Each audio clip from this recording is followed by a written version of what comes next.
Hi, it's Elaine from Penguin Place Crafts. I just wanted to do a little story behind the orange yarn.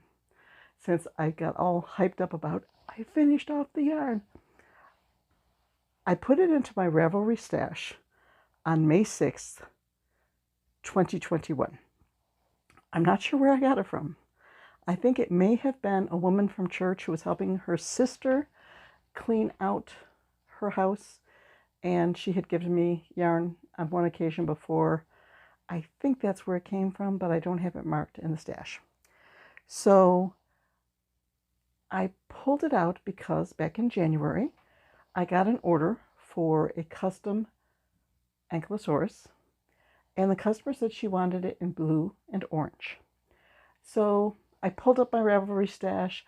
I did a search of blue worsted weight yarn, took a screenshot of that, did a screenshot of orange worsted weight yarn, sent her those, and she did pick out this orange as one of the colors for her Ankylosaurus, which I will show you a picture of how he turned out.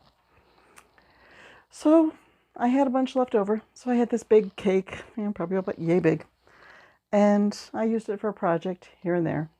And I was like, I don't like this yarn, I want to use it up. So when I decided to make Dan the Dinosaur, sorry, he's got a tag on him because he was at the craft show, I used the yarn. I'm like, yeah, this is going to use it up. But let's see, first you made the arms and the legs and the tail. And I got about this far on the head and I ran out of yarn. So I had to go get another skein. And okay, I'm back to where I was before. I have another big skein to use up. So I saw a post about making a scrap basket. My works in progress are usually in this little cardboard box, but it's shallow enough that things would fall off. So I crocheted myself a scrappy basket. It's got handles on the side, and it's deep enough that my stuff doesn't fall out. And that used up a lot of the orange yarn. So I was like, okay, what am I going to make next? I started to go on a little project spree. Like, I made a little octopus from my baby octopus pattern. I made a mini axolotl.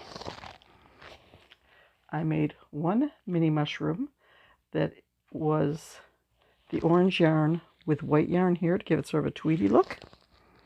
Then I started making a mushroom that was all orange on the top. Guess what? I played yarn chicken and I lost again.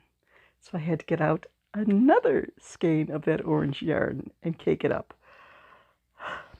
So now I've got this big cake again to use up. Okay, let's make a Scrappy Snake all orange. I used a little bit. I like making my Scrappy Snakes. They do tend to sell well at craft shows, although I haven't sold one for the past two. They get attention though. You have kids come by like, oh, look at the snakes, look at the snakes. Mommy, can I have a snake? Sometimes mommy says yes. Sometimes mommy says no. When I made my mishmash monster, I did the legs and the arms out of the orange mixed with white, and then this hair is just plain orange. Still had some left. So I made a little dragon. Now this dragon, I started out with a paid pattern. I bought the pattern. You know how sometimes you get a pattern and it's like, ugh. Because the pattern had the head, the body, and the tail made separately. And you sew the head onto the body and you sew the tail onto the body. And I'm like, why? Let's just start at the nose and go all the way down to the tail and one piece. No sew. Now, cut on the sewing. And it also had just little stick legs. And I make little more realistic looking legs. And when I made Driana the Dragon for the Abby Book Challenge, I don't know if that was February or March, I really liked the wings on her dragon. So I put those wings on here. So this is, bits and pieces of different patterns, but it's sort of my go-to for dragons. one of these days I'm going to consolidate all of my notes into just one page so that I'm not like, oh, where's Brianna pattern? I need that. Okay, that almost used it up. Then I got an email from my buddy Katie over at Yarn Society asking if I would test a pattern for her. Isn't that cute? She's going to be publishing this pattern free on her blog soon. It's, I think, Olivia the Owl, and it works up nice and quick and minimal sewing. All you have to do is sew the wings on, and she gives instructions for how to glue them on if you don't want to sew. So it could technically be a no-sew pattern. You don't even have to sew the eyes on.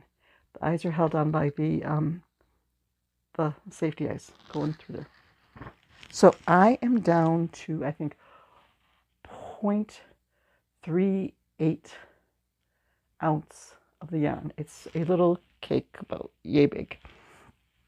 I haven't decided whether I'm just going to wind that into my next scrap ball for a shaggy monster, Mr. Ugly, or if I'm going to try to squeeze one more thing out of there. I'm thinking maybe I could do a chill pill. So we'll see. I'm home for the day. Not much going on, so I'm going to get some crafting done today.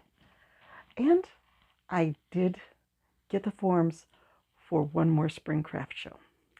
It's down by my daughter's house, down Beaver Falls, Pennsylvania, north of Pittsburgh.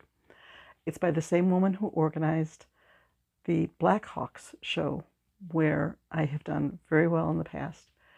It's at a church that's only maybe 2 miles from my daughter's house, and they're going to have food vendors and fun activities, and it's a community days that is well established. So if you run that through the 4 criteria that I was talking about in my video the other day, it's like, okay, I know that the organizer is not going to have a whole bunch of crochet people there. She knows me from doing her shows, and she specifically asked me if I wanted to do this show. She says, we don't have someone with stuff like yours. We'd love to have you at the show. And right on the form, it says, we will limit vendors to 1 per category, such as 1 pampered chef. Yes. Okay, it's in a very busy area. And my daughter said she has already seen signs for the show driving down the street. Yes. Okay.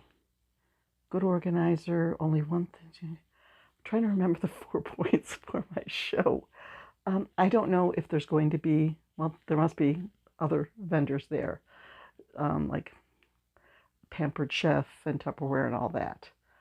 So that's one thing, might have that at the show, but I think that the turnout is going to be really good for this show.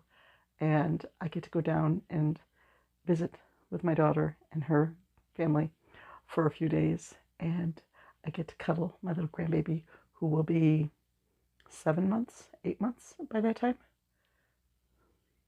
3 plus 5, 8 months.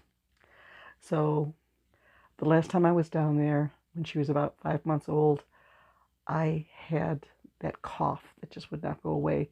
So I tried to keep my distance, but as long as I don't get sick in the next few weeks, I'm going to be able to cuddle that kid and squeeze her cheeks and have a great time. So that was the orange summary. I think in the month of May, I may pull out another skein of yarn and just see how many things I can get out of that. One point of my May challenges that I'm worked up for myself is to fill a Ziploc bag with yarn and use that for the Scrappy projects. Rather than designate a number of projects, I'm going to fill a bag with yarn and then work through it over the course of the month and see how many things I get out of there. I've done that before. I think it's more challenging, more fun than just saying, make 5 things. It's like, here's the colors. Let's see what you can come up with. So I'll see you in a few days when I've got a few things finished and I can do another, here's what I finished. And you know what? It's not going to be orange.